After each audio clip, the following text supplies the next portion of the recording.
7, 6, 5, 4, 3, 2, 1.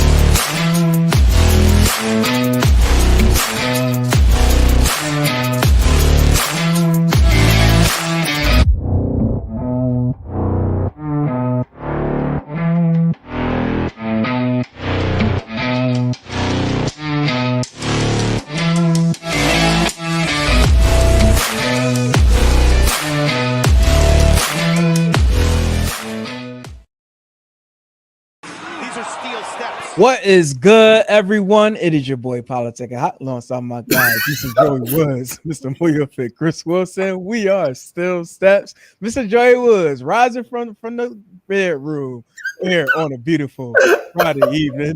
Pause on All Authentic Talk Sports Network. I was trying to get the Undertaker effect. With the exception of Joey Woods, Mr. Moyo Fit, how are you doing tonight?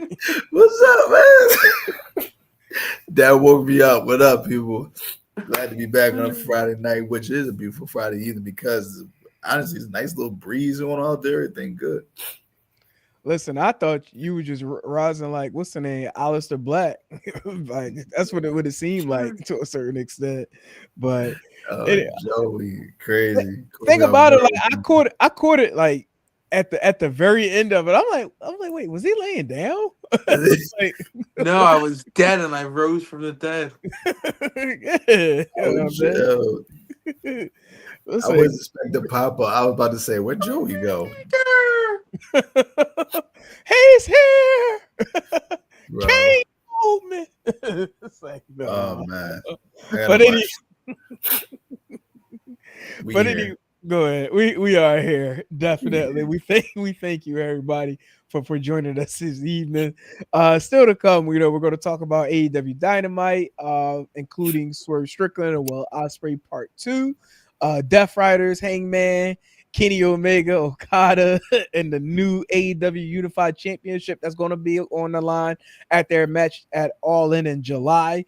Also, I do want to, take a couple of minutes to talk about NXT and the talent by the name of Jasper Troy, who's been, making a quick impact, since winning the LFG competition. So I want to, touch on that, as well as, we had 2025 Money in the Bank last Saturday. So, we talk about the winners of the respective ladder matches, and we got a new world heavyweight champion from this past Monday. So, we got to talk about that as well. So, we got a shitload of turnbuckle talk to talk about tonight, but we are going to start off with, to me, I felt like might have been one of the best events that had taken place this year, which is GCW's Tournament of Survival, as well as the Cage of Survival that went on in Atlantic City this past Saturday and Sunday. Me compadre, Mr. Joey Woods, was in attendance for that event. Speechless. Just how I had that quick moment of silence, speechless. Like, this was a crazy event done both Saturday, Sunday. Joey, on the overall experience to you actually being there in attendance for this event, your thoughts on everything, because what I text after seeing the one match that took place on Sunday, which we're gonna jump into. But overall, going into the weekend, going to see GCW, like what was your mindset, and what was your mindset after experiencing the event? So first off, I feel like people over the past maybe 2 years, give or take, has been kind of shitting on GCW. No longer really a deathmatch company. They're more WWE light of the indies. They try to cater to some fans versus other fans, and they've gotten a bad rap, right? Attendance has been down a little bit and stuff like that.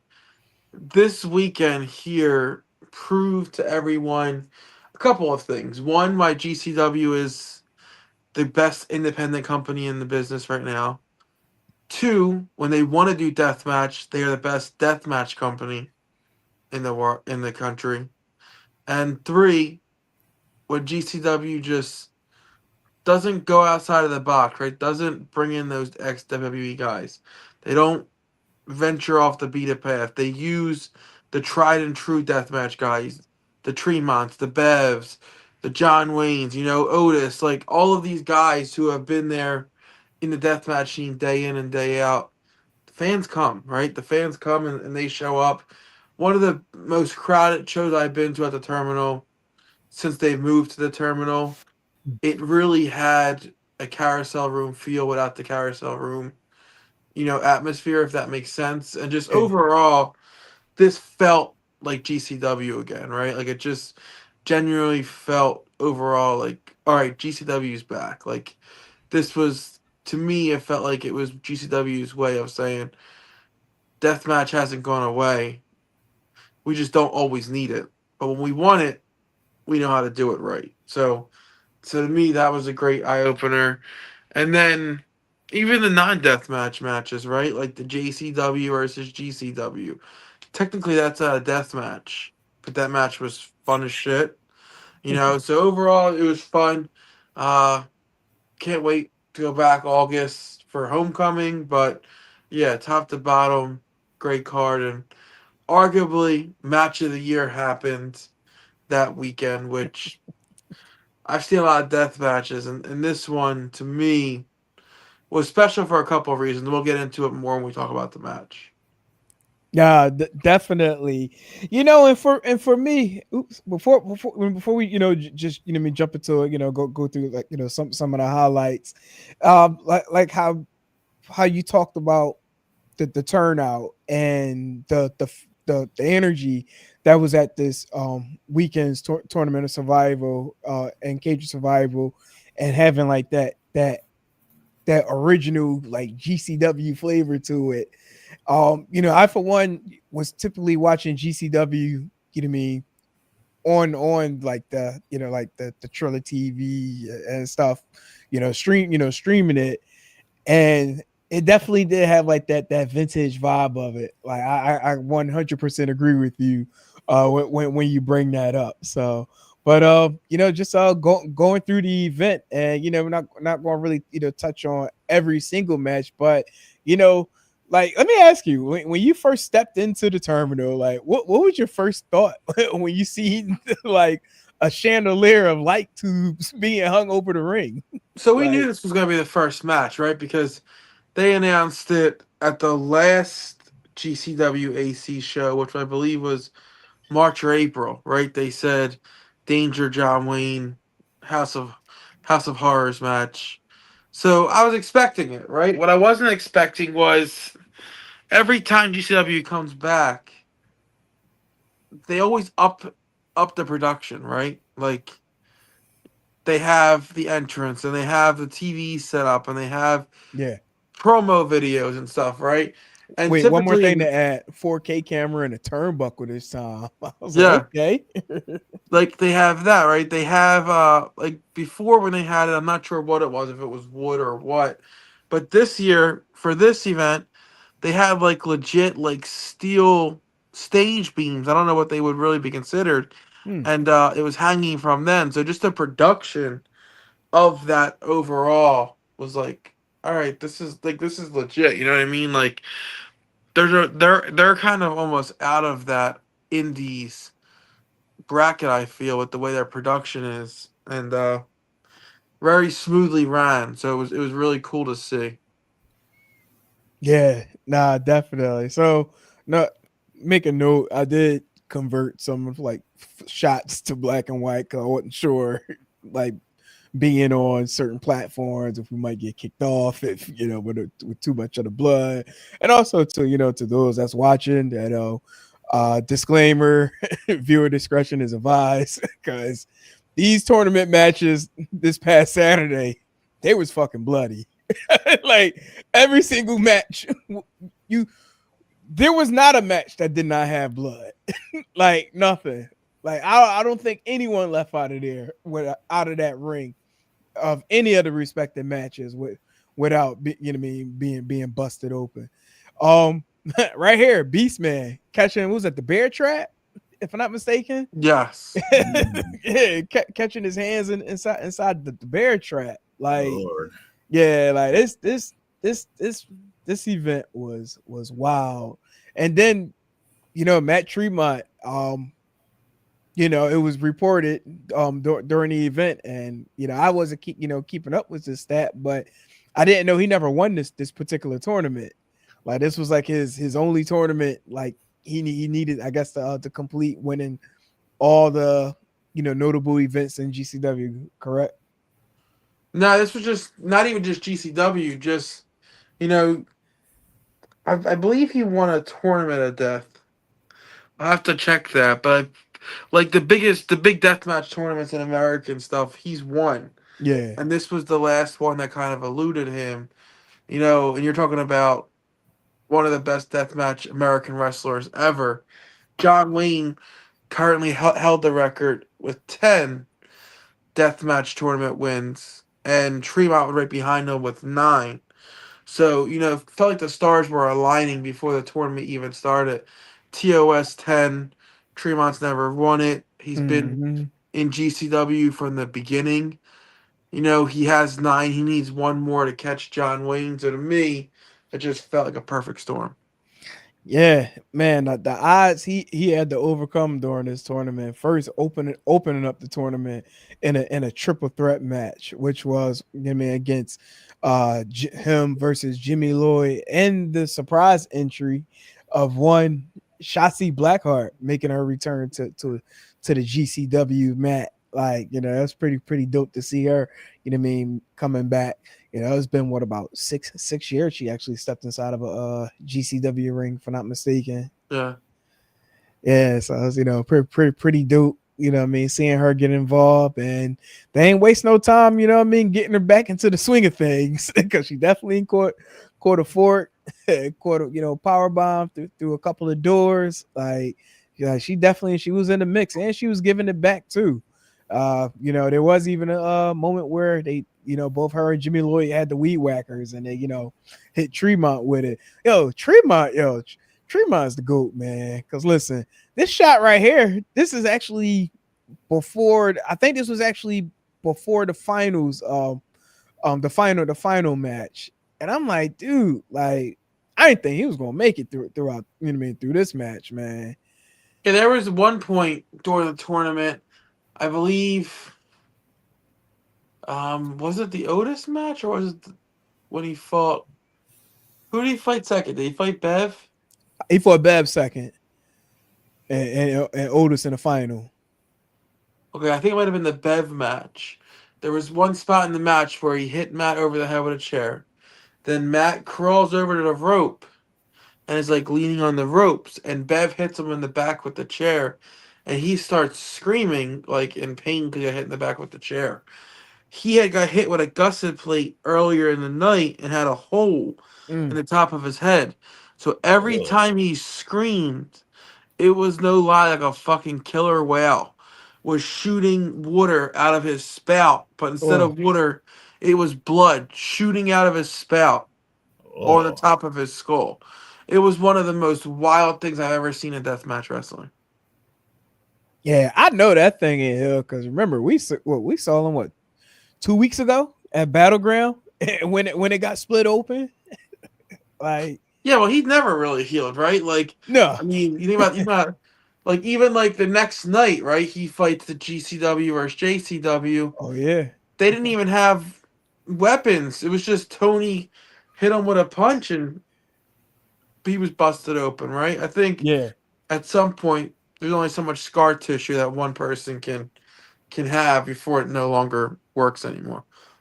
Yeah, this match, Chris, you got to watch this match if you I'm looking like, what the hell is this? Yeah, this match. So they covered the canvas in cinder blocks. Yeah, it was. I think it was called the fight. Yeah, it's the final concrete hell death match. Oh my lord! Yeah, like nothing but concrete in the ring, along with the tube, the lightning tubes, the gusset plates, like everything. Yo, man, how much money are they Oh yeah, paying these people? don't forget the barbed wire around the ropes too. Forgot about that. So I'm guessing Tremont won. Oh yeah, absolutely. He definitely overcame the odds, and it was well deserved, man. Like Yeah. he's definitely been putting in the work.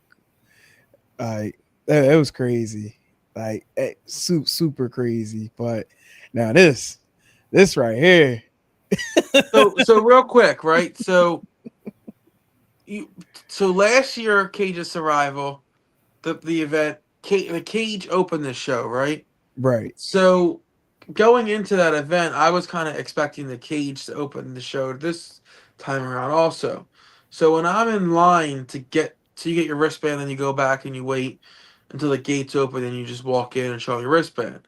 So I'm in line to get my wristband, and where the tables set out to get your tickets, you can see the ring, right? Like you can see inside the terminal, you can see the ring. So I'm looking, right? I'm like, the cage ain't set up. So I said to the ticket guy, uh, I was like, yo, I don't see the cage set up. Like, what's going on? He was like, Cage is closing the show. He said, Bear and Slade are opening the show. And I was thinking to myself, I was like, this dude can't be right. I was like, there's way too much glass in that ring to be a Bear Bronson match, right? Like, this man just finished his AEW contract last week. There's no way his first match back in the Indies as a free agent is a death match. So I'm sitting there like, there's no way Bear's opening the show. And then the match starts, and sure enough, here they come, and I'm like, The Jesus Tokyo Christ, Towers, he's two Tokyo Towers two to Tokyo start the Towers. match. That Yeah, was the start of the match, was Tokyo Towers. yeah. And then they had a contraption that I never actually seen before. I don't know if you can get a picture of it. They had the tube wrapped around a bat, Oh but yeah. they were still able to swing the bat like a bat, and so it was crazy shit. But I guess maybe because he wasn't used to the glass, he leaked Oh yeah. so bad from his back after the first couple of tubes. Like he was gushing. Dude, I don't know how he went to sleep that night. Like I can only imagine he went to sleep standing up because the way everything that he took during that match, like it was fucking insane. Like I didn't think he was going to survive. Like this was one I'm like, no man, they're going to have to call this match. But he was giving it back right back to Slade. Like he was standing up to him. Here go the spot right here with the base the baseball bat. Like Yes. like it was literally wrapped around a baseball bat. Like this match, to those that are watching, and I know there's people watching because I see the counter of the number of people that are watching. If you watch this match, please comment. We need to hear your thoughts. Like this is one that you need. Like if you're into the deathmatch wrestling, or if you've never even watched deathmatch wrestling before, and if you're interested, why not start with the Bear Bronson versus So Slade? here's the thing for me, right? Like, Yeah, if I'm at an event, especially deathmatch, right? I don't tend to watch the shows back because if I'm there live, it's never going to top the experience of being there live, seeing it for the first time, right? yeah, So watching it back, it always just seems to fall short, and then it makes me rethink the match that I seen live, right? Because, like I said, watching it live is never the same. And you watch it back on TV, and you're like, that spot didn't hit as good on TV as it did at the arena. And then you're like thinking, like, did I over fantasize that spot, or was it generally a good spot? So this match I've watched back like 3 or 4 times already, and it's yeah. hit every single time. Like, listen, for being Bear's first death match ever, what a way to welcome yourself into the genre, right? Like, Seriously. a lot of times you'll hear in the deathmatch community, like, some of these wrestlers who might have had a hard time getting over. Not saying that's Bear because he was just signed by AEW, so he's clearly been places. But some of these wrestlers who have a hard time getting over, they'll do a one-off death match to get some clout and get some rub and, you know, never do it again. And doesn't seem like Bear is doing that. He seems like he's in the deathmatch scene now. Yeah. So I'm really happy to see that he didn't do that here. He didn't use deathmatch after he just finished up with AEW and kind of used it as a rub to get him booked other places. Like, he respects the craft and is going to be doing it now. Yeah, and he wasn't holding no punches either. Like as far as like any type of limits, you know what I mean, with him, because like you know what I mean, between the tubes, the plates, you know, the match travel, you know what I mean, taking it outside of the ring, which Yeah. they then you know got on a freaking forklift. like why Slade, you know what I mean, screaming at the officials or around the ring, like putting the table together. Like this motherfucker putting them on a forklift. Yeah, that was a good spot, man. But that's a spot, right? Like being there live, right, and seeing how wobbly this thing was, and seeing the difficulties he had because of the ass whooping he got throughout the match. Seeing difficulties of him getting slayed up on his shoulders like that and stuff. Like, Hold on, wait, real quick. Not to mention when Bear took a you know what I mean took the advantage and went back to the ring just to get a whole bundle of light tubes to place on top of the tables that's already stacked. Like, yo, yeah. what dude? But yeah, I can tell you one thing, like when Bear stood up with him on his shoulders, there was like a general hush amongst the fans because I think everyone was thinking the same thing. Like, this is either gonna be really fucking cool or it's gonna be a catastrophe. I don't think anyone thought of anything in between there. Like, when he's up there on that scissor lift and he puts him up, it's like someone's gonna fucking die here, right? Like, I think that was the feeling amongst everyone is like, They please look don't like die, right? they look like they're dead. Yeah, it was insane, and like I sent Hawk a picture of the aftermaths of the forklift on the floor. It was fucking nuts. Man, this was crazy. Disclaimer: there was a winner of the match, which was Slade. To me, they both won. Like, Yeah, that performance, Bear didn't have to win. He no, proved himself as one of the more, I'll say, stiffer deathmatch guys in the entire community. So if he can last through a deathmatch with him, I think he's gonna be pretty well off with anyone. yeah, nah, definitely. That match, 10 out of 10. 10 out of 10. Like, Yep. I can't say there was anything I could ever complain about that match. Like, nothing. Like, that match gave you everything and then some. Like, I probably Yeah, I'm watched. trying to think. I think I agree with you. I don't think there's anything you could have actually added. No, like, there was nothing else. There's nothing else. You know, you can add to that. And shout out to GCW ref and family of our show, ref Adam.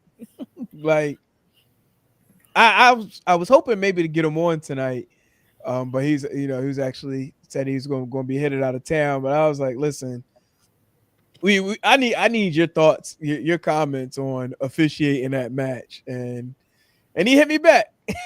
He hit me back with the following. He said, one of the best death matches I ever ref. Both guys bought it and delivered with raw intensity. He said when he got back home, he rewatched the match, which he normally don't do. He said usually he liked to decompress, but that had to be one. He had to take back in again.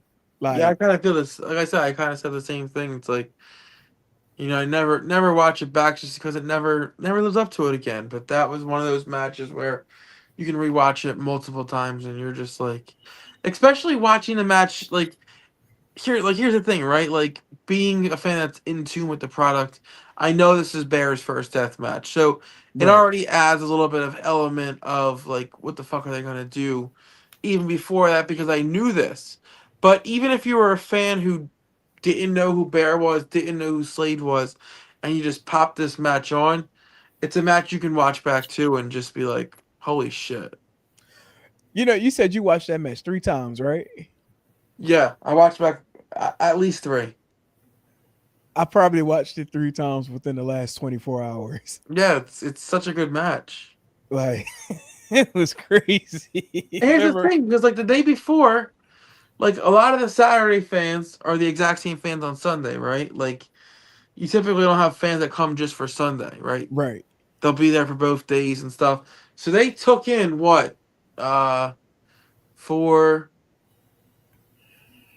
6, 7, 8 death matches the day before. Yeah. And they started off with another death match and the fans were still energetic and ready to go. That just speaks to the crowd at GCW Drax.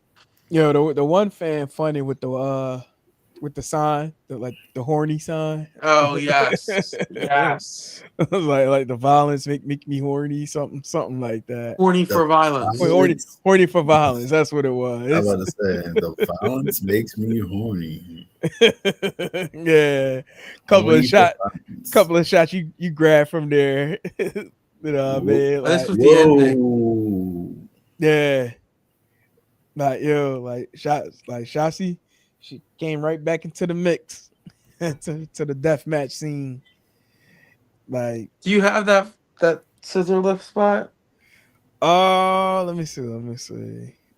I may not. Hold on. What was this? This was actually stopped by Joseph. So this was 7-year-old recording this. Oh, where he did a good job. Shout out to young Joseph. While he's on my shoulders. Joseph on the can. This spot was crazy. Yeah, that was a wild spot. That spot's crazy, right? Because if it's an inch difference, Danger's landed on his neck's landed on the rope, right? So you're talking about inches difference between hitting the leg drop and hitting your neck. Man. Yeah, this was a wild night. Like both nights. I don't think I put it up there, Joey. I'm going through it now. Okay. What is this? Yeah, this is the GCW versus JCW. So watch the spot where she throws Masha. I generally thought Masha was hurt. So watch this spot right here. Watch how her back hits. Oh, on that corner of that table. And that's not a normal table they typically use. That's one of those legit tables that is outlined in metal. So she catches the corner of that table. No, she felt that. That's all metal, like right on the spine. You could tell how she like that. That wasn't like a kayfabe grab my back pain. That was like oh shit, that hurt. Yeah. Well, so the wild thing about this match is like this stuff's going on, and the match was ruled a no contest, and they're in the arena setting up the cage for the Cage of Survival, and these people are all just beating the piss out of each other still.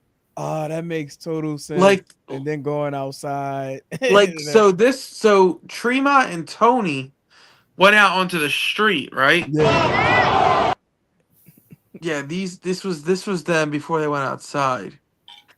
And they went out onto the street. It got so crazy out there, a cop showed up. I was just about to say, did you see the cop pull up? Like, The I cops. was about to say, did they make a U-turn? Because they was going the opposite direction when they came outside. I'm not too sure, but the cops showed up and they kind of explained it and they were fine. Then the match ends in a no contest. Everyone leaves, right? Like the wrestlers. And they're gone. The show goes to intermission and they're setting up the cage, right? A good 5 minutes goes by. These two motherfuckers come out of nowhere from outside, still wrestling. Are you wait during the intermission segment? During the intermission, they were still wrestling. Oh shit! They didn't show that part. On the trailer. They went into the back, but I was like, "Do these guys?" I don't think they knew that it was intermission. That's wild. That'd be funny. It'd funny they just stop. Like, wait a minute, is it intermission? All right, cool. Yeah. No, this is another match that's rewatchable because I feel like you see something new every time. Yeah. I just love like how like there was like a different talent just coming out like nonstop throughout the entire match. Like for who was supposed to have been in the match? Because what it was originally, it was what 4v4. 4 on 4. Okay, Yeah. yeah, it ended up turning into what, like a 10-on-10, damn near. Like, So I think, obviously, like it all depends upon Gage and how he is and stuff. But it's in a perfect spot if he was coming back. oh man, that roof would have came off. Yeah, Like it would have been more than come off, man. That place would have burnt down to the ground. oh yeah, no, big time. Like shit.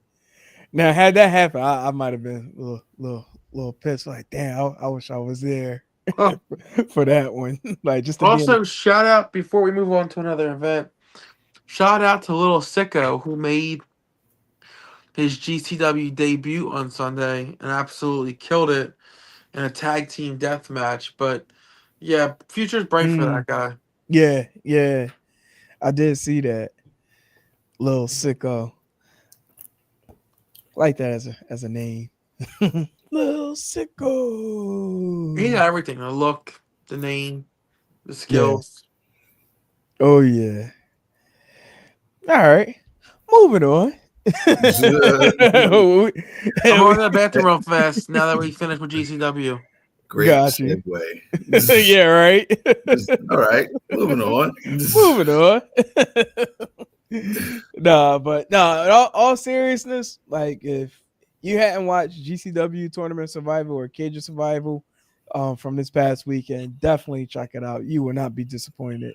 Like, especially if you into that, like the hardcore antics, and if you're like an old fan of ECW, looking for that hardcore, definitely check that event out. Like, it was great. Cool. Great. But you know what I mean? While we had that going on, we also had Money in the Bank going on over in California. I mean, for those who might be living under a rock, the men's and women's ladder matches were won by none other than Naomi and Seth Rollins. I think we both clean sweep this as far as our predictions. We did. We picked for this entire card, to be exact. Yeah, we did. Like, we picked every winner correctly on this card. Yeah, I don't think I had one of those in a while. I'm like, man, I don't think I want to do predictions anymore. Actually, no, I got the tag team match wrong. I picked the heels to win, but I was expecting R-Truth to come back. Yeah. So, but it's all good. So almost a clean sweep for me, but I got the main attractions right. I got Naomi and Seth Rollins right. Yeah, give my bragging award. Clean sweep. It's like, no. You got that. But Naomi, picking up the briefcase. She was recently at the BET Awards on Monday with the briefcase. Like, I'm like, look, stunting on them, standing on the business on the red carpet. Got the briefcase with her. I mean, your thoughts on like the match and her picking up the win? The match was great, man. Girls always bring it, man. Like, we're very spoiled right now in women's wrestling, period. The talented women that we see on a weekly basis, like, showing out. So, like I said, Naomi's well deserved. Like I said, she felt like she was underappreciated. This was like, a couple years ago what she was. She dropped the titles along with Mercedes Moné, betted on herself, let her go. She went to TNA, became the women's world champion over there, got over even more over there. WWE was like, yeah, we messed up. Like they brought her back. When they first brought her back, she got the big pop. Everybody was glad to see her back, but still wasn't doing much with her, to be honest. It was like they lined her with Bianca Belair and all that stuff, so that was cool. And that was a great thing going on. But this new Hill character, this is some of her best work. Oh, like, probably the best work of her career, to be honest. Like, we love the Feel the Glow stuff. That was amazing and got over. But this proceed with caution thing, amazing. She is in her bag. She's showing her true, like, all-together talent. So I'm, like, personally, like, very happy for her for what she's able to accomplish all these years into her career, where she's like I'm not gonna say she's now just hitting her stride, but she's definitely going to that top tier level of where she can be in not just WWE but in women's wrestling. Yeah. Yeah. No, I agree. Great work. She's putting on. I was nervous at first as far as like how receptive the fans would be. Although she was going to play a heel role, fans would naturally boo her, but I just wasn't sure like how much they would actually embrace the character, if they would even care, what I mean, to a certain extent. But Right. the work that both her and Bianca put on, as well as got to loop in Jade too, because since she did it, she put Jade, what I mean, through that windshield. Like the momentum she's been carrying with this character has been top notch, and I feel like the fans are embracing it, and what I mean, they're embracing the hillside, and then you still got your percentage of those that are cheering, because like she has a good fan base. Like, let's be honest, like She does. like she has a good following. She has So a decent following. People yeah, really like her. People really like her. People really like her. And I just name people really like Trinity. That right. way. And I mean, like this, we all know her real name is Trinity Fatu, what's name, but so people really are like and invested into Trinity. So even though she's Naomi on her wrestling screens, people really genuinely like Trinity. So as much as they want to boo her, they're very happy for her. Yeah. Even though she give a shit, what I mean, as if like we turned our backs on her. I mean, I did. I just, what I mean, was just honest that you put Jay through the windshield. That's just like, yeah. Like we all knew it. Like we all knew it. Right. like Kanan from Power, like, yeah, she did that shit. She did that shit. Guilty as fuck. Exactly. Like, what I mean, no love lost. Like, you did it. You did it. It's actually pretty cool because it doesn't enhance your character now. Exactly. So now you were already a love female star. Now you about to be one of the top ones. Right. If this cash in and run with it, with the briefcase, if the run with the briefcase and the cash in is done right, she could be one of the top ones in the company without doubt. Like, it's just, she's got to do it right. Just do it right. Listen, if I'm her, I'm milking this briefcase to as long as I can. It's going on every press run. Like, I'm going around with it. Like, I'm making the bag. Like, that's what I mean. The nature of the game, right? Like, look, make the bag. Like, look, get. She has to wrap it in caution tape, though, man. Wrap the freaking thing in caution tape. That's the thing. Proceed with caution. Wrap it up. True. I mean, I think she kind of told the story with that when she did the clip the other day, like opening up the briefcase with everything that's inside of the briefcase, which also included a stun gun. So I think she's selling it from there. Although, like, the caution tape around the briefcase would be pretty dope. Like, look, 9 times out of 10, they'll probably end up selling that. That's what I'm saying. It's a great selling tool. They all about the merch, right? So it makes sense. I mean, it's actually not a bad idea, and this actually could go for either the men's or the women's briefcase. Like, whoever win the briefcase, sell the briefcase around that particular character. Did it for Tiffy. Exactly. Yeah, exactly. Yeah. Put it out and then didn't release it for another. Remember that? We kept checking. It was like 2 months, 3 months advance. Yeah, it was like, I think they didn't get shipped out to like damn near Christmas, if I'm not mistaken. Like, which is weird. So by that time, Money in Bank come back around. Right. Exactly. So speaking of Tiffy, it looks like a little bit of a spoiler alert. It looks like she might be eyeing Tiffy as far as like catching in the briefcase, or that could just been a tease, based on today. It could be a tease, but I think that makes the most sense too. Like, just like she had the beef with Tiffy back when Tiffy first got on the main roster. So it was almost like a little full circle moment. So it's like, that to me what makes more sense. Right. Yeah. Like, she did have a tease tonight as far as like potentially cashing it in, because after her exchange with Naomi, Nia Jax, attacked Tiffy from behind, and Naomi was coming in, you know what I mean, as if like she was about to do the cash in, but I'm not about to say Naomi again. Nia Jax kind of prevented her from coming inside of the ring, so you know, what I mean, she ended up walking away. Well, not to switch topics, but on the men's side, right, with Seth and stuff, they've mentioned multiple times, and this could be something that look into, not even just Seth, but Naomi overall too, how they have a full calendar year. Yeah, So I'm wondering if one of if either Seth or Naomi are going to be holding this for the long haul, and we don't see this cashed in until closer to next year's Money in the Bank. And if it does, I'm okay with that. Like this, we need a long. We need it to be at a point where, even though we know they have it, we almost forget about it. You Yeah, know, it's like this is like, you I know love what? what they do with Tiffy, right? Like you do it like on a random SmackDown. yeah. Yeah, like doing a random SmackDown, and it's honestly, even though I know the whole point is them to always carry it, to always know they have it. If they went a week or two without carrying it, I'll be fine with that. Let us truly forget that they have it.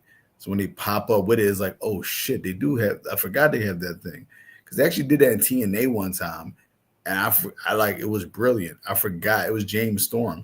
He had one of the briefcases, and he just stopped carrying it.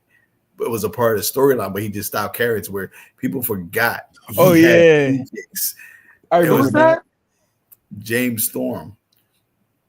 He had this called a Feast or Fire thing briefcase. Oh yeah, He I was had saying. one. Yeah, he had one. They had like multiple ones. One was for like a world championship, tag team championship. I ain't gonna lie. It was a bad rip off, but you know, whatever. It served its Yeah, point. But he had one of the briefcases for like it was weird because he was by himself, but it was for a tag team title opportunity. So like, but he had it for months. People forgot he had it because he stopped carrying it. One day he just popped out with it, and like somebody was his tag team partner. And it was like, oh my god, we forgot he had that thing. yeah. That was the one where you didn't have to have a tag team partner. Like you could have got anything from a heavyweight title shot to getting fired, right? Yeah, Yeah, yeah, Hmm. which I yeah. found so crazy. It's like I got fired by a briefcase. If I'm not mistaken, I can't remember who, because somebody actually did had the fire briefcase. I can't remember who it was. Chavo. Was it Chavo? Chavo got fired. He was a feast of fire. He got fired from the briefcase thing. They actually let him go. Yeah, Yeah, it's a weird angle. Yeah, it's where that like the girl Angela Love. What's her name? Angela Love. Beautiful Yeah, Angelina people. Love. Yeah, Angela Angelina Love. Love. Yeah, yeah. she won the women's world title from that. Like she picked the briefcase, and actually, no, the title was in there, so she was the world champion. I'm like, what the fuck?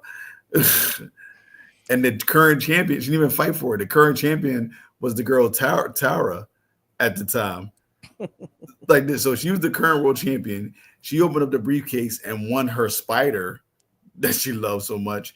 She was all happy that she got her spider, but didn't give a shit about losing her championship. I was like, yo, this is stupid. This is so stupid. That was a wild time of TNA. Yeah, TNA was giving this book so badly back then. I was like, oh. Yeah, but you know what? Far as Naomi though, I think the needle was going to be watching how they move with Jade, because she did win tonight. You know what I mean, in the fatal 4-way. So I think as she gets closer, as far as like in through this Queen of the Ring tournament, I think, you know what I mean, it's likely it's going to be like a parallel run to where eventually somehow they're going to clash at some point. But Yeah. I mean, there could be the chance maybe SummerSlam she could cash in, but Yeah, me big. Got It's yeah, possible. got still Speaking of people are Queen of the 50-50. Ring and King of the Ring, do you see they announced Jay as the mystery for the King of the Ring? it is Jay, It Yeah, is they Jay. oh, announced it. Oh, okay. That's because I know a lot of people was hoping it was what was it, Ilya Dragunov? I was hoping it was Cross. That'd have been nice too if it it was should have Cross. been. I was about It to say should it have should been have been Cross. Cross. It should have been Cross. Yeah, like he I forgot about Dragonoff. Maybe, That'd be a great fight for Gunther. Like that'd be a great like match for him. We'll talk about it later. Yeah, I think he's hurt though. Still, or I mean, like he should. They had, I think so far 2, right? To what? 2 matches. I believe, but their chemistry is like that Hangman Swerve chemistry. It's like they can fight 20 times and all 20 will be amazing. Yeah. Like they just go great with each other because they got that European strong style where they just beat the shit out of each other and they're fine with it. And it works. Even though Dragunov is way smaller, he's just a little tough dude, man. Yeah, he's one of those guys that size doesn't really matter. Yeah, he's just like like a Chris Benoit. Exactly. There you go. Sorry for mentioning that name. So we had to mention that one, but it was good. So much of on the way he carries himself and the aggression he has in the ring. Yeah. I say you only talked about the wrestling side, not his personal side. Yeah. Disclaimer. Yeah.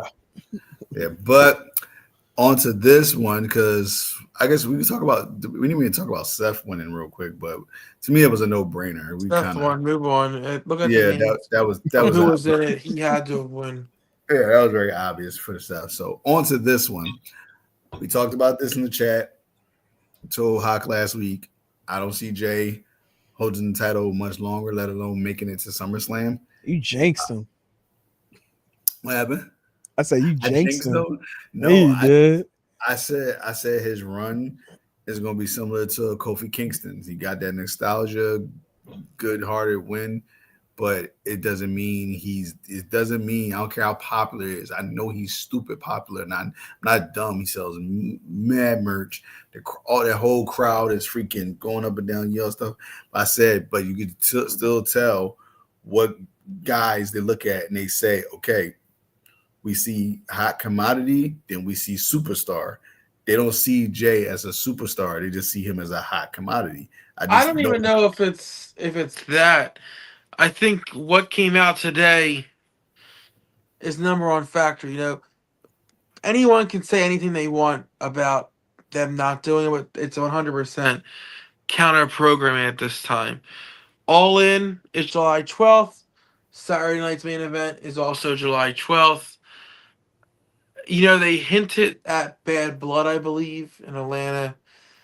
Gunther and Goldberg. Yeah.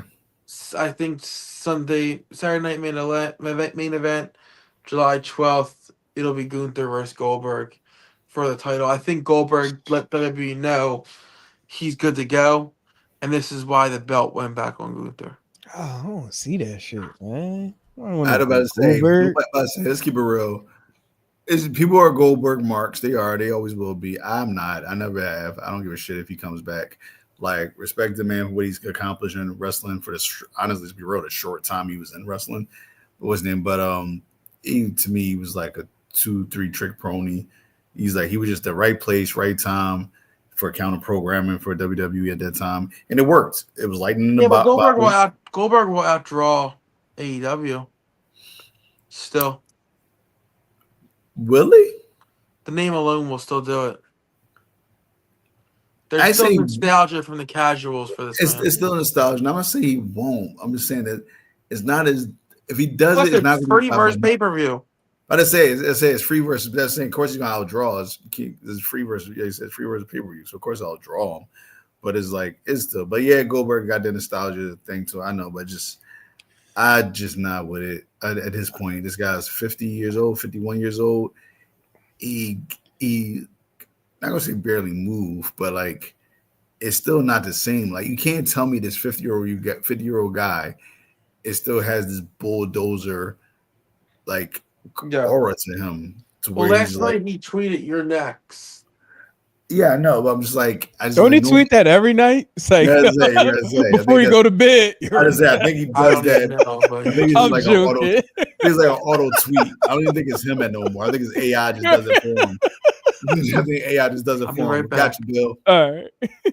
He tweet "You're next" every night at 11 a week. And every wrestler starts like, "Was he talking about me? Was he talking about me?" Yeah, but No, but yeah, like for me, I just feel like it's unwarranted. Like you're in a climate where you're in a position like you have so much younger talent right now that yeah, can be getting involved, you know what I mean, involved with the programming. And it's a shame that it always has that like that little setback because somebody, you know what I mean, somebody you mean wants to come back and get a yeah, match. Like, you know what I yeah. mean? And Like this is they, real quick, like and like look, they were using like the Saudi shows as the excuse as far as like bringing back like the you mean like the legends you mean for those matches. Like I mean, I understand you want to do this in his hometown and all, but like come on, man. Like to me it just don't make sense. Like you know you coming off the hills of Jay dropping the title to Gunther.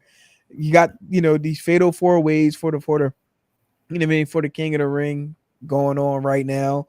Like how about you just build the storylines amongst those that's being involved in these fatal four ways or going into the King of the Ring versus bringing somebody else in. Like I'm good. Like yeah, I'm and this good. is and this is all honestly. I don't care Goldberg's name and nostalgia. This is not going to build Gunther at all. Like this is from the last 3 to 4, even 5 Goldberg appearances. They're not good matches at all. They're No, not. So it's like, so you see that, and you see Gunther, who's one of the best wrestlers in the world, top 5 to top 8, like easily. And he's like, if he beats this old man up, and it's like, well, yeah, he was supposed to do that. Like, you right, know, the match is going to be Gunther like taking control and trying to make Goldberg look good and dominant as possible because you guess what you got to do. So like, and we once again, this is not team shit on Goldberg, but we got eyes. You know what no. I'm saying?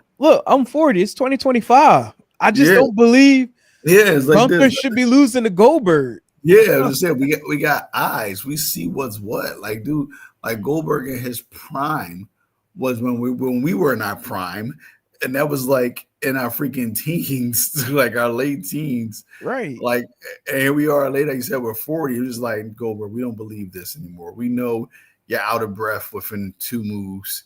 You're just not who you used to be. And then it's that aura of this older dude with the military walk. It's going to bulldoze over this guy. Is like, no, dude, we just don't believe it. We don't. Right. And I mean I mean, I know there's people out there give me that enjoy it to each his own, but like for yeah, me, I just it just doesn't do any interest for me. yeah, not Like anymore. Not this. Not in this point for what for like who go for Goldberg the character. Like I said, we're not talking about the right. man. And if For he were Gold, to win, it's gonna be temporary. Like yeah, I don't yeah, need to see temporary right now in my wrestling. Like yeah. I want to see the long term storytelling that could be you know what I mean that can be displayed week in and week out through the television. Like that And I don't want that. Please, like you said, please don't let that man win this title. Because we already, like I said, we still kind of look at this title as the B title. So it's like if you put on Goldberg, you're going to solidify even more as the B title. Like Seth tried his hardest to make this title mean something. Gunther tried, but even though his title run wasn't the best, but he held it for a pretty long time, and it's Gunther, so holds some nostalgia to it. So hopefully this run, even if it's shorter than for his first run, hopefully it's very impactful. Like he just has great matches. What like your Dragonoffs, your Drews, your like people just like who can really like give it to him as much as he gives it to them, and they just create really great matches.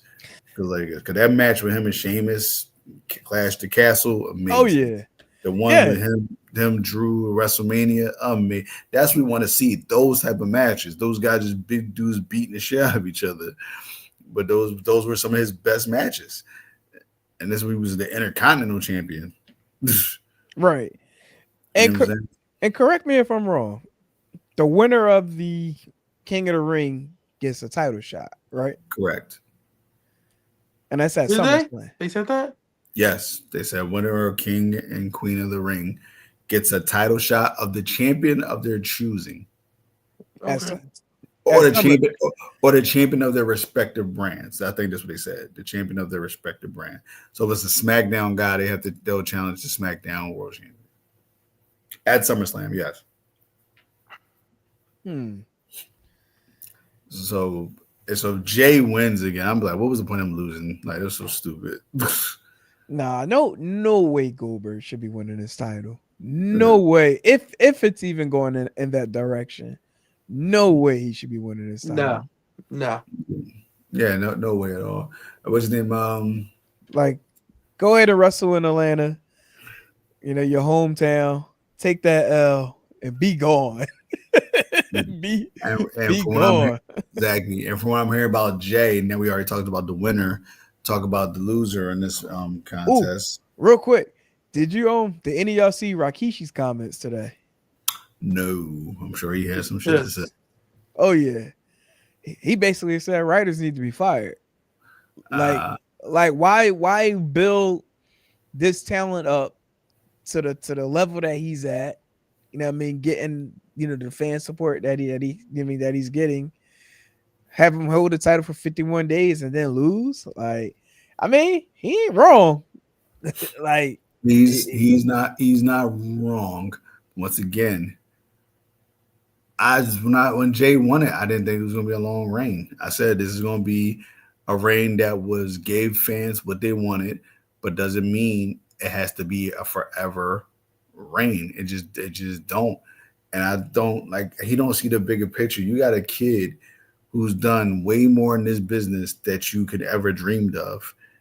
And it's like, dude, just be happy about that. Like, I understand you want him to hold the title longer, but think of Jay Uso's career, even besides being the multiple time tag team champion. His career he's one part of the longest reigning tag team champions in history. He's won Andre the Giant Battle Royal, the Royal Rumble, Intercontinental Championship, and now the World Heavyweight Championship. But I think that's why he's so pissed.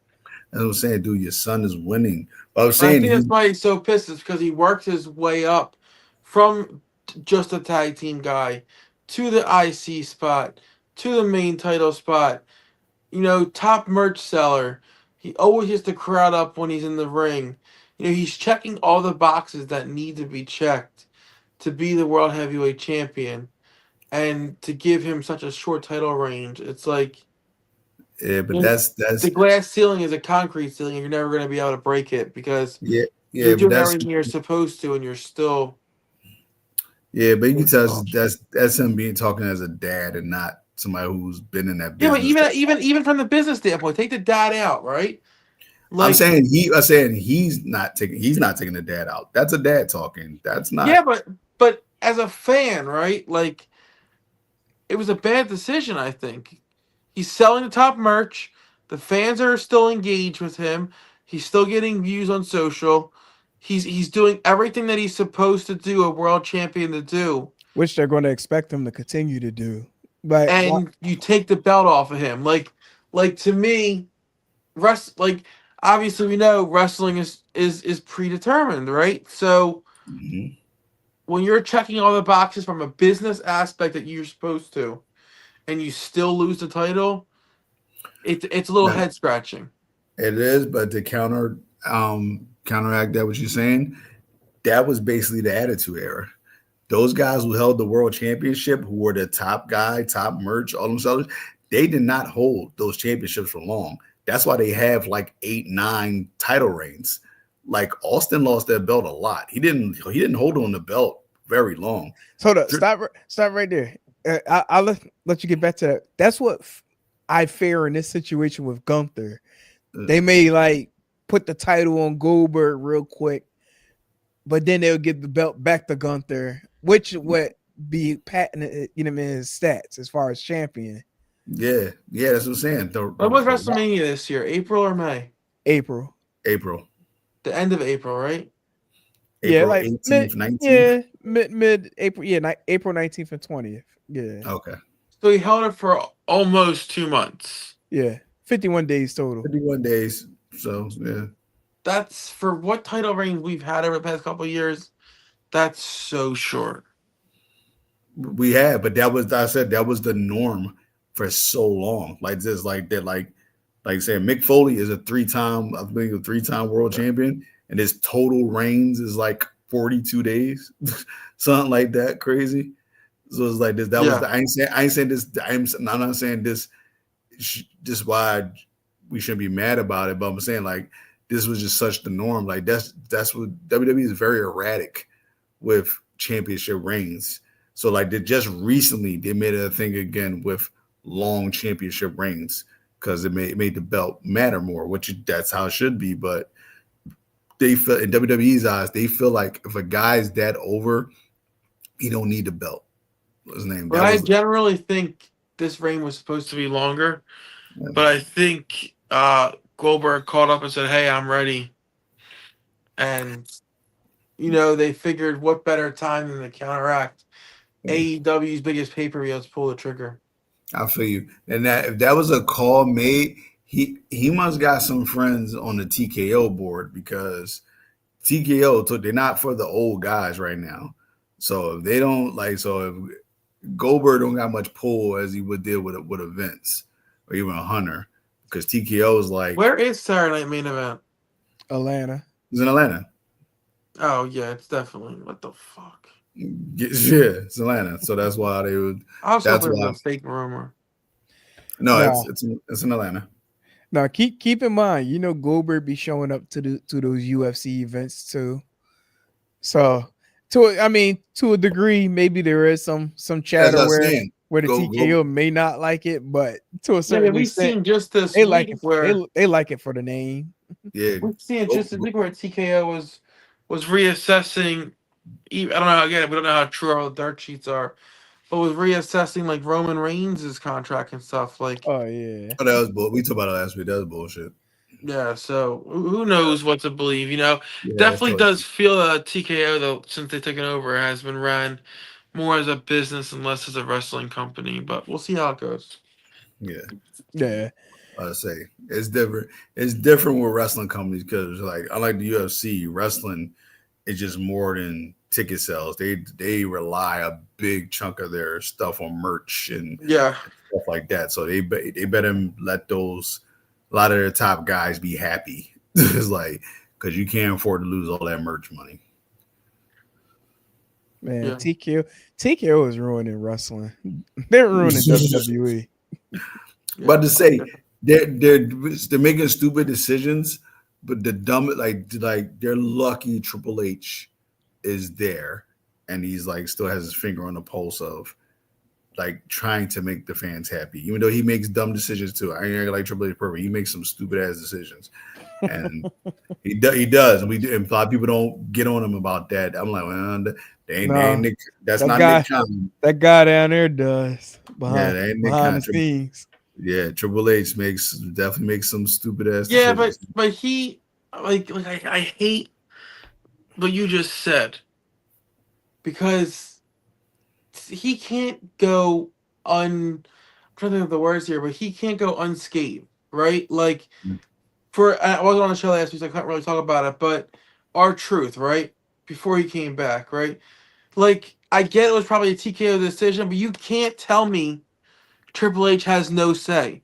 You can't tell me that it's out of his hands. Like I'm so tired of just keep hearing TKO.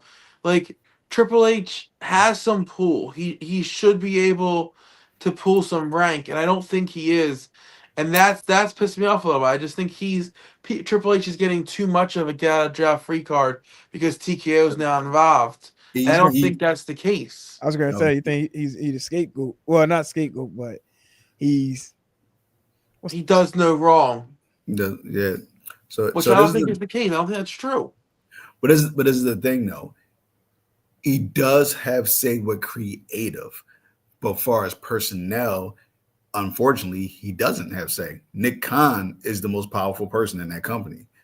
What's his name? He has overall say over everybody. TKO has overall say over anything dealing with WWE, period.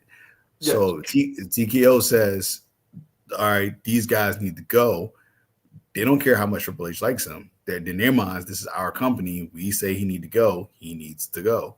Yeah, And but I just think the guy who was there with the old guard and he's still running Chip today, if he's to make a comment like, "Hey, this guy needs to stay," I think TKO listens. I really do. I just don't think maybe I don't think Triple H Right. got that. I don't think Triple H got like that Dana White in him though. Triple H seems more of a like who'll go with the flow. Like he'll bitch up if it's like really his friends, but if it's just people he deals with and like even if he has respect for, doesn't seem like the guy that like will actually fight for somebody. What's his name? Dana White. I give it as much as of a dick he can be. If he believes something is BS, he's gonna talk his shit and be like, "No, this is not okay. Like, I don't want this." Blah blah blah blah. I get that from I don't him buy that. I don't buy that. He's wholeheartedly. Triple H is very vocal on social media, for good or bad. Controversial or not. Yeah, but social media is bullshit. Like I was like, we don't know what's real and fake, so it's like you always gotta take a pinch of salt. Vaccines don't cause autism. What happened? I said vaccines don't cause autism. Oh yeah, that's what I'm saying. Like it's fucking social media is weird. That's what it's like. Yeah, Like I said, so like you know what? Real quick, fuck Triple H and fuck all of them motherfuckers. the moral of the story, ladies and gentlemen. Seriously. That's what I was trying to hint at. I'm like, stop giving this motherfucker a free card. The thoughts of this is brought to you by Joey Fuck Woods. you, Paul. Okay? Fuck you, Paul. Papa H. It's Papa H. Yeah. You talking about Paul White? Paul White. No. Big Show. We don't like you, Big Show. Papa H. We love you, Papa H. I love Big Show. He's with the company at. No, I'm not even gonna say it. But he doesn't support Kings. He's with a company that doesn't support Kings. So is he still with that company? Yeah. Yeah. Okay. I don't know. I haven't seen him. I will say I feel like Paul Levesque is starting to embrace this like mysterious character role now, especially after the Ron Killing situation, with the response like talking about something like you enjoy the show, like you know what I mean, as if like that whole situation was a work. No bullshit. Like it was flat out bullshit. Like what took place definitely took place, but don't think like you ain't make the mistake after hearing, after hearing how the crowd reaction was. Like you know what, like own a it. Cop out, it feels like though, right? Like, yeah, it really does. Like and then when they ask him the question, like, "Oh, was R-Truth really fired?" Or he was like, "We're telling something like we're telling stories." Like, fuck off, right?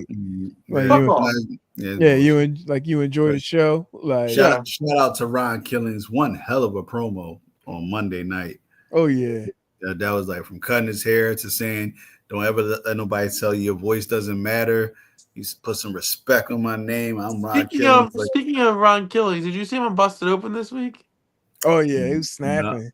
So Bully went on this whole tirade about how, like, if you're gonna be Ron Killings, the true spot needs to be done, right? Like, no more goofing around. Like, stop mentioning the truth, the whole truth about the truth. Like, just be Ron Killings. Don't even have the truth, right?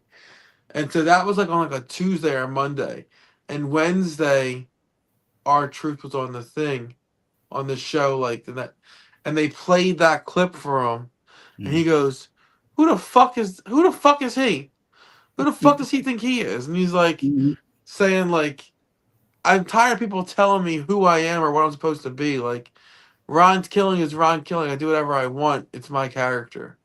And I was like, "That's the truth we need, right?" Like, I don't know, that he used to be one of my favorites. Like back in the day when they had that first Raw game and he was playable. Yeah. As Ron Killings, like he was my favorite. See, I thought about this over the last couple of days. We've had this Ron Killings persona before, but nobody respected him. Like nobody did. You know who speaking of respect. You talking about the TNA or when he was doing the TNA and part of he wasn't Ron Killings, but he was K Quick. Like, you know what I mean? Like he wasn't like you know what I mean, as active as far as like on the dancing tip when he first came in. Like he was about his, you know what I mean, wrestling, but he wasn't getting the plates. Like now he's getting the plates, you know, after the crowd reaction. Like we had him, but it and I'm appreciative how he's telling his story now. Like, listen, like now, you know what I mean, y'all ain't getting this comedic act, you know, this type of personality. Like you're getting me now. Like it sucked because it took for him to get that comedic act to get him to where he's at now. But like he always had that dog in him. But on the WWE side of things, they just never really, you know, market him properly. Because Vince wanted him to be a sideshow thing. Yeah. Vince legit thought he was the funniest guy on the roster, or one of the funniest people he ever met. Like they said that, like I always saw the dirt sheets and all stuff behind the scenes. He will always have a job simply because Vince loved him, and like he made Vince laugh every day. He said no matter what type of mood he was in, he knew how to make Vince laugh. And yeah, I mean, but it is what it is. But listen, like I said, the guy I said like he's the ultimate cheat code. He just knows how to do whatever he does, and people will watch every time and enjoy whatever he puts out. So shout out to him. I'm glad he's getting the plates he's getting. I'm glad he's getting notoriety, and hopefully, I ain't saying he should be world champion or anything, but like shout out to him. Not for nothing, I think he beat John Cena up like 2 to 3 times tonight.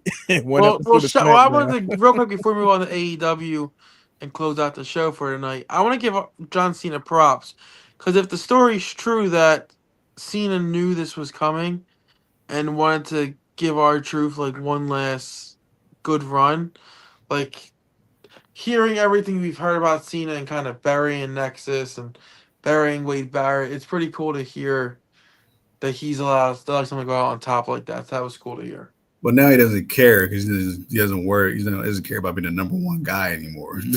So like he's got Hollywood and all that stuff. He don't give a shit about uplifting somebody. It's crazy. He's uplifting the guy in his 50s, but he didn't want to uplift the younger talent 15 years ago. That was his competition. That's why. Yeah. So I ain't give him that much credit. He still had the golden shovel. He damn sure did. But I mean, but it is cool that he is giving this type of shine to somebody who seriously deserves it. So like I'll give him credit for that. But yeah, nice to uplift the guy in his 50s. Thanks, John. Yeah, no. Another shout out I do want to give out. I was gonna let it go, but I mean I'm gonna just bring it up now. What's the name? Jasper Troy over at NXT now. You know, the star coming out of the LFG. My man definitely making an immediate impact on this NXT roster and getting an early plate, being able to fight Obafemi and shit, putting my man through a car windshield earlier in the episode of this of NXT this past Tuesday. Honestly, this was a dope match too. If you know, if you haven't watched it, definitely go back. It does in fact have some replay value. There was even a spot where I think he whipped Obafemi to the ring post so hard, like that shit snapped. It's like this. Yeah, yeah. That's huge. This is how it should be, right? Like you're in a big time show, you win, and especially in WWE, right? I like it a lot to American Idol, for example. Right. These guys win American Idol, and then you don't hear about them or see them for months at a time, years at a time, right? With WWE, they're in a good situation where they can plan whatever the fuck they want, right? Mm-hmm. They can make anything they want happen. So why wouldn't you just push this guy to the moon that just won this big show? And you know, it's a great story to see him succeed so early, but also it's a great story for next year's LFG. Yeah, because it's like, oh shit, this guy was successful night one after LFG. Like, I'm checking this show out next year to see what's going to happen. You know, it gets the fans ready for next year's show as well. Hell yeah, he's a star, man. Like he is a star. And I don't think he's going to be the biggest star. I think that cocky kid's going to be the biggest star.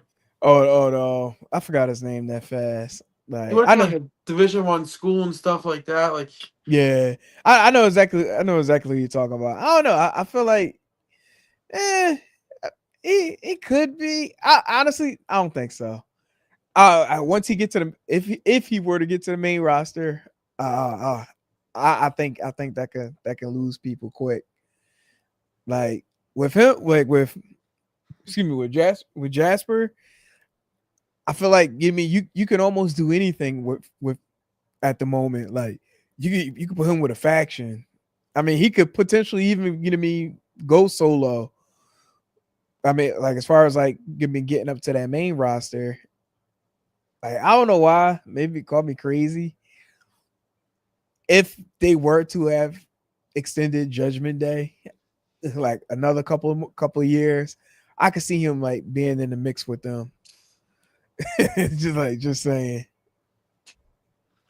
possible. Yeah, but no, like shout out to him.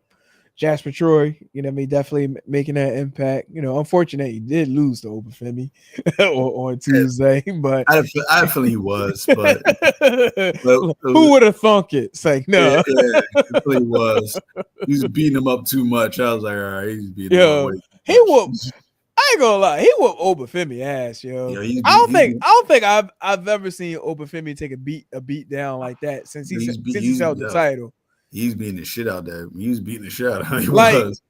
I knew he was gonna retain, but there was almost maybe like a 10% chance. I'm like, yo, would they really pull the unthinkable tonight to where he would win this match? Like, it had that feeling to it. It would have been cool if he did, though, to be honest. Yeah. Now he did have one botch. One, and that was when he forgot to put his shoulder up, and the ref counted 2 when his shoulder was still on the mat. Like, just that one. Other than that, like, had he not had that would have been it was still a complete match. It was just that little mental mistake that happened. So, but let's close out the show on AEW. Another solid 4 hours of pro wrestling. Like, my God. Too much. Trust and believe. I did not stay. Didn't they do 4 hours and they had overrun? I'll be honest, I fell asleep. I say I fell asleep during the second half. I say I'd be at work trying to look at my phone, and I'd be like, oh, I gotta go back to my next rotation. Can't watch this shit. Like, I watched it the very next day without the commercial, so I couldn't really tell if if it was an overrun, but yeah, no, like I couldn't make it. Like, I tried, but I fell. Shit, I felt 2 weeks because I was trying to stay up the week before with the 4 hours, but yeah, it's just I'm good on 4-hour shows during the weekday. Like, that's not necessary. That's too much. Like, listen, and inject the wrestling blood in me, but I really don't need 4 hours of it. So, but no, but definitely was another solid show, which opened up with Swerve Strickland and Will Ospreay, Part 2. Fast forward, this match ended up going to a no contest, which then Swerve got on the mic, requesting for 5 more minutes. Then we had the Death Riders come out to surround the ring, which looked like they was about to make the attack. But then we had the Young Bucks, come out of nowhere, deliver the BTE. Then they decided to handcuff Swerve to the ring, which then they, oh yeah, I forgot they did kick Prince Nana. that was messed up. But while the Death Riders was watching outside of the ring, the Young Bucks pulled out this bag, which had a pair of Swerve sneakers, with the tacks at the bottom, preparing to kick him, which then Will Ospreay said, no, I'm gonna step in for my bruv, and decided to take the kick. Oops, sorry. Moving too fast. They also might as well just go to it. Just show it now, yeah. Like, yeah. Honestly, like, this first half of AEW was like pro Death Riders.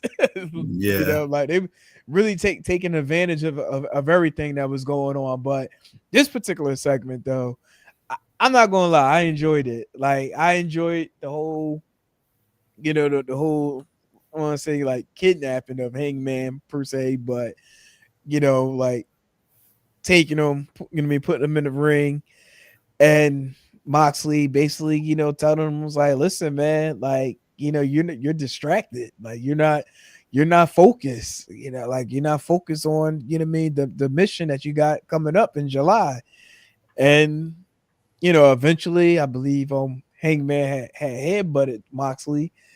Then the other Death Rider members proceeded to attack him, and then he ended up getting saved by the ops at the very end. But hey, listen, Hangman, and I think Christopher Daniels had said it during the shows. Like, listen, you need to talk to some of your friends that's in the back, to get some help.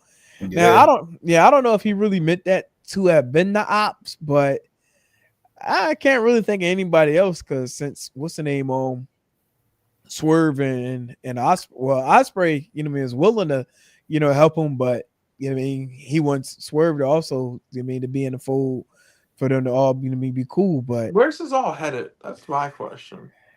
honestly, Obviously, in like immediate future, it's to beat Death Riders, right? I got a But theory. but But go ahead. Swerve, Hangman, and Osprey, where is that story headed? Because that's kind of its own story at this point. Yeah, I got a theory. I think Osprey goes hill at the end. See, I don't think that's. I think maybe I don't know because I don't think that's possible. Just because they all recently, within like the last year, were heel and came back face. Remember when Wait. Osprey first started? Oh yeah, he was hill, right? He was part of the Don Callis family. Right. Swerve was kind of heelish, and Hangman was a heel there for a little while. The Hangman finally getting back over as a face again, right? Yeah. Osprey's over regardless, and Swerve is kind of the top tier of the entire company. I don't know. I don't know if it's. I don't know what's going to transpire, but I'm just always thinking like, well, where is this headed? No, I know exactly what you mean because there's so much going on, like with this storyline. That's the thing. It's like 4 stories within one storyline. That's what I'm saying. It's like there from top to bottom of AEW. There's like one storyline, right? But then within that one storyline, there's like 10 storylines. Yeah, and it's confusing the shit out of me. Because then, insert the ops. Now you got the ops involved. That's what I'm saying. When they put them in there, I'm like, what the fuck is this now? I'm like, all right. It's like, all right, Hangman has help, but is there going to be a trios championship out of this match? And with who? It's like, I guess the Death Riders, but who will be the third person? Wait a minute. Who? Oh no, the ops are the trios champ. Yeah, opposite trio champions. Yeah. See, we forgot about it, right? No, I was saying for a hot minute. I was thinking about the ROH trios. No. Did they retire them? I thought they retired them. Yeah, they retired them. Yeah. Like I said, what happened to Pac? He's hurt. He's hurt. Okay. Yeah, he's hurt. But one thing that would be a major turn of events. Because remember, what's his name? Hook came out, gave the assistance. As far as the ops to be able to to pick up the win at what was that? Damn, what pay-per-view was that, Joey? Was that Double or Nothing? Sorry, I'm not paying attention. I feel like someone's fighting out back of my house. Oh snap! So I'm trying to listen to that, but you got I don't know where I just started hearing. I know I just started hearing yelling real loud. No, it's not. Well, but no, I was talking about Hook. Helping out the ops. That was Double or Nothing, right? Yes. So we haven't seen Hook since that. Yeah, it's all just weird to me. It's weird. He's about to sign with WWE. Yeah, I don't think he signed with WWE. Yeah, he's not with WWE. Listen, but the only thing that can right this ship right now to me is that new belt with Omega and Okada. Like, to me, that, regardless of what the fans think of Moxley, regardless of what the fans think of Death Riders, regardless of what the fans think of the storyline overall, they will tune in to see Omega and Okada. That's Oh yeah. a given. You know what? That was one little awkward spot of Dynamite was with Don Callis approaching Okada and kind of like poking the bear, you know what I mean, with Okada. Like I thought that was a little strange, you know what I mean? But I'm thinking that was all, you know, that's something that's going to, you know what I mean, play down the road too. Like, is it possible, like, the Callis family, you know what I mean, try to link up with the BCE and the Death Riders, like, you know, like get this all out Yeah, you have all these hill. factions, and then Oh Yeah, all god, the factions are miraculously teaming up now. It's like, another come on. right. you talking about like another corporate ministry, dude? Almost, you know. Jesus. But then it always go back to that Avengers Endgame. Like Yeah, I guess so. it'll be that big finale. Look, another anarchy in the arena. Well, the finale is Darby coming back and winning the title. Yeah, Yeah. definitely. Yeah. Like that would be love. But yeah, I don't know. So you don't think I mean, Hangman is gonna win it? as much as I think there's a good chance Hangman does get it. I think Hangman is gonna win it. Yeah, I think there's a good shot, especially with how they're the building, especially, you know, them, you mean pretty much hijacking them and, you know, Yeah. tying them up, duct tape them and stuff. Like they're really building that story for him without him having to say anything, especially with you know what I mean, with Moxley at the microphone. So at this point now, like, Hangman got no choice but to focus on the Death Riders. Like, if anything, we might mess around and see Hangman like literally destroy every member of the Death Riders, with the exception of John Moxley, within the next week or two. He's fucking Yeah. tired. He's tiring, man. He's on my nerves. Who Moxley is? Yeah, I like him, but he's just, at this point, it's too much. No, You know, no, somebody my fault, not because you're on, Chris. So I should have clipped this when I seen it. Somebody like a couple of weeks ago was like, "Yo, I'm tired of this philosophical John Moxley we got nowadays." yeah, Like, yeah, I don't like it at all. So that's why I say Hangman needs to win this freaking. Like, I don't want Moxley as the champion anymore. Not this one, not this Moxley anyway. This Moxley, I've been over. Over. Yep. I'm like, Jesus. But side note, whoever the AEW belt maker is, yo, you need a freaking raise. These belts are fucking beautiful that he be making. He or she who be making these belts are so damn pretty. Like this, like, it's a very simple belt. Like, the leather is simple as hell. Like, it's not really glamorous, but those plates are beautiful. yeah, it's pretty sharp belt. Yeah, the belts are beautiful. Those are pretty belts. It kind of looks like their original women's title, to be honest. Just a little bit. Just a little bit. Remember the original AEW Women's Championship? Mm-hmm. They're very, very That's small. what I said. It looks like that, like the small one. Yeah, small one. It looks similar to that. But, just bigger plates, more gold. And but still, very nice belt. I like the Intercontinental. I like I'm gonna say Intercontinental, the Continental belt. I don't know why he doesn't call it an Intercontinental belt. Like other organizations call their belts the Intercontinental belt. It's no big deal. Yeah, that's what you know something that's wild to think about the belts and stuff, like top to bottom. Since Moxley's won the title, you haven't seen it. No, at all. At all. I've not seen him with the belt. Which is so weird to me. You forget he's the champion, but you forget. Yeah. Like, it's just like he doesn't carry, he doesn't show, he doesn't bring it with him. Well, he does. He just has that in that case. Allegedly. Exactly. Like, to me, that's the strangest point. Yeah. So, like, they might as well. So, AEW, since you're not using those belts, y'all want to give them to us, is fine. Bro, can I hold it? I'll take it off your hands. It's cool. Look, little do we know, they probably gonna have a new title. Yeah, seriously. Knowing them, yeah. Or they lost it. Yeah. They're trying to figure out a way to introduce a new one in without fan being outraged. Right. Look. That's another thing. Look, it's already lost. That's why we don't see it. Yeah. They'll Like- call the belt. They'll call the belt study United States. Like here's the United of the States Championship. Like what? Like just call it United States. Like no, we can't do Yeah. that. It's the United of the States. Like okay, fine, we get it. You guys aren't WWE. Oh man, that's crazy. The United States Championships in New Japan. It's fucking Japan. They call it the United States Championship. It's fine. It's fine. It's okay. We're not judging them. It's called the Intercontinental. It's called the Intercontinental Championship. It's okay. AEW. They might have that. They trademarked.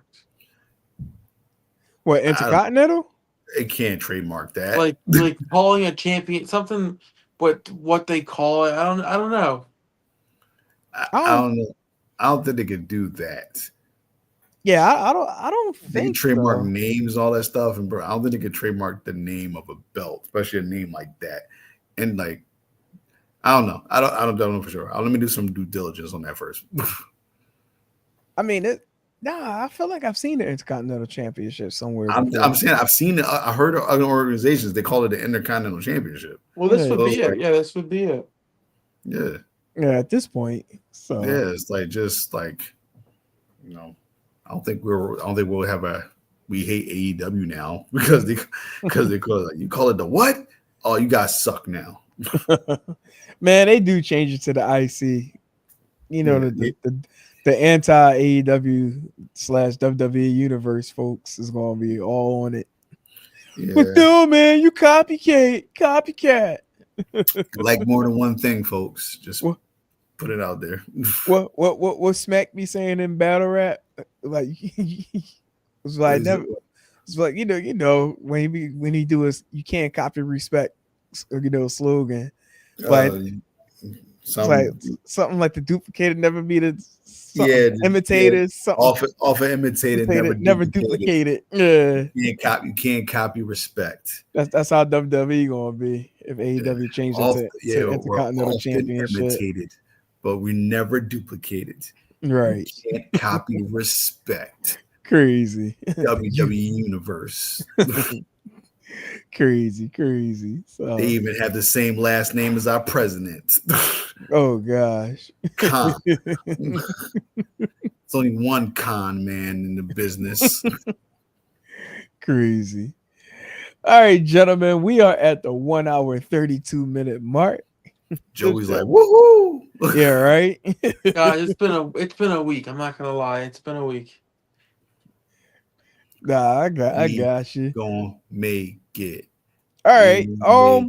We gonna make we are in mid-June now, so typically around this time we start thinking about our state of promotion series. So, this might be a good time, especially with now Money in the Bank is completed, going into SummerSlam, almost like the second half of the year. So, something for us to start thinking on and putting together and, have a show about very soon. So, LA Knight lost again. Put that out there. Yeah. What the hell, dude? What the hell is going on with that guy?